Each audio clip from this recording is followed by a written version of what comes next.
2016 সালে ইসলাম ধর্ম বিষয়ক ভারতের খ্যাতিমান বক্তা ডক্টর জাকির নায়েকের বিরুদ্ধে জঙ্গিদের উৎসাহ দেওয়ার অভিযোগ ওঠায় ভারতের সরকার মোদি এবং তার পরিচালিত পিস টিভি চ্যানেলের সম্প্রচার বন্ধ করে দেয় বাংলাদেশ ও ভারত সরকার।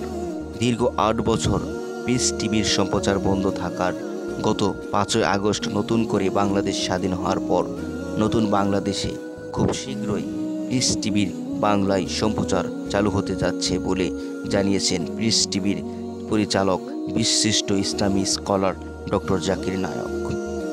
19 আগস্ট সোমবার তারা নিজের ইউটিউব চ্যানেলে প্রচারিত প্রশ্ন উত্তর পর্বে হাসি ভরা মুখে একথা জানান। ভিডিওতে দেখা যায় একজন দর্শক ডক্টর জাকির নায়েককে প্রশ্ন করেছেন, নতুন বাংলাদেশে পিস টিভি বাংলায় কি চালু করতে পারবেন?